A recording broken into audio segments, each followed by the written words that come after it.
Selama masa Sultan Alauddin Riayat Shah Al-Qahar, Aceh melancarkan serangan besar-besaran ke Malaka demi menghancurkan Portugis. Serangan-serangan itu dilaksanakan pada tahun 1537, 1564, dan 1568. Pada serangan yang ketiga di tahun 1568, armada raksasa berkekuatan 15.000 Ghazi Aceh, 400 Janissaris dari Khilafah Uthmaniyah, dan 200 meriam monster karya para ahli senjata Uthmaniyah berangkat ke Malaka yang dikomando langsung oleh Sultan Alauddin Riayat Shah Al-Qahar. Portugis yang bercokol di Malaka benar-benar kewalahan dan hancur berantakan ketika diserang bertubi-tubi oleh pasukan Aceh.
Riayat Shah, naungan Allah di muka bumi, putra Sultan Ali Mughayat Shah.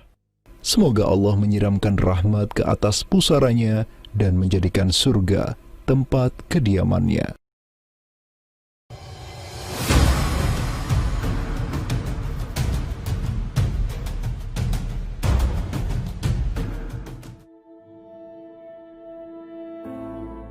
Seiring angin Katulistiwa yang terus merayu, gelora Islam juga terus melaju dari Aceh, Jawa, dan terus menyusur ke arah timur sampai ke Jaziratul Muluk, Kepulauan Raja-Raja.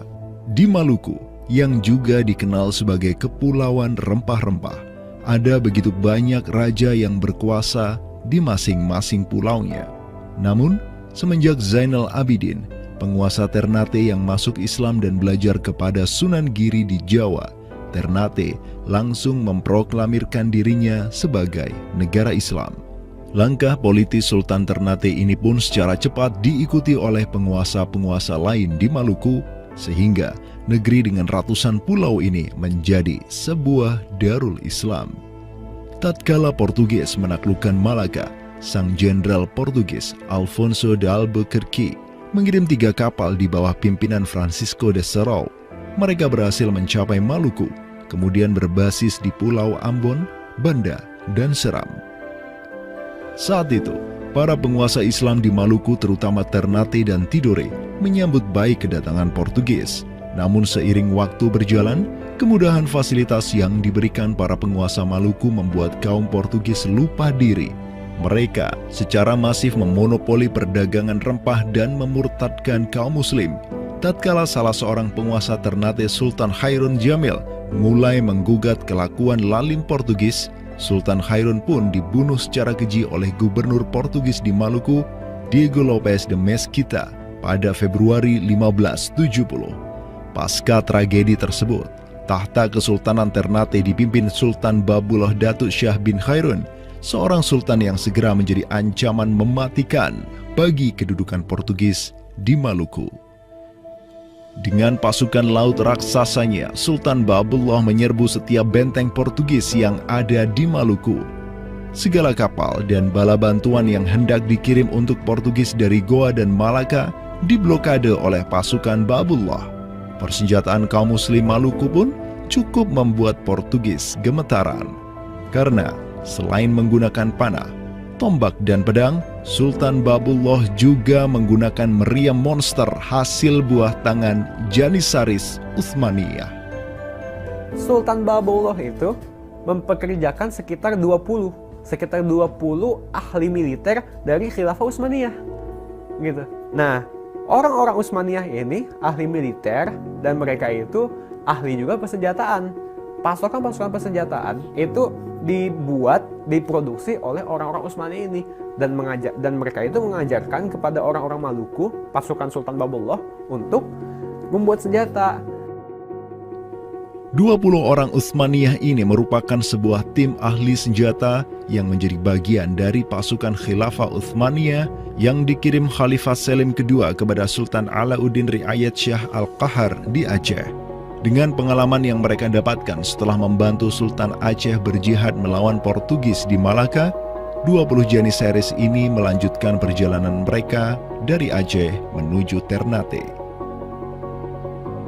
Peperangan dan pengepungan pasukan Babullah untuk menyerang Portugis yang bersembunyi di benteng-benteng mereka terus berjalan selama 5 tahun, dari tahun 1570 sampai tahun 1575. Akibat pengepungan tersebut, kaum Portugis amat menderita dengan kelaparan, sampai-sampai mereka memakan anjing, tikus, sampai cicak demi bertahan hidup. Hingga akhirnya pada 27 Desember 1575, Portugis mengibarkan bendera putih. Mereka pergi dari Maluku untuk selama-lamanya dengan rasa malu yang tiada terperi. Sultan Babullah yang terus berkuasa sampai tahun 1583 terus mengekspansi banyak wilayah di timur Nusantara untuk menjadi Darul Islam. Raja Makassar, Karaeng Bonto Langkasa, berhasil Babullah Islamkan sehingga Makassar menjadi Darul Islam. Begitu pula dengan Luwuk, Banggai, Mindanao, Nusa Tenggara, Aru, Halmahera, Jailolo, Bacan, hingga Papua. Semuanya tunduk kepada Sultan Babullah sehingga ia dijuluki sebagai penguasa 92 pulau. Dengan prestasi yang demikian luar biasa, tentu Babullah tidak berdiri sendiri.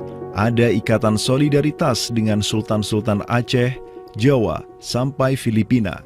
Ikatan sebagai satu umat. Ikatan dengan satu akidah, akidah Islam.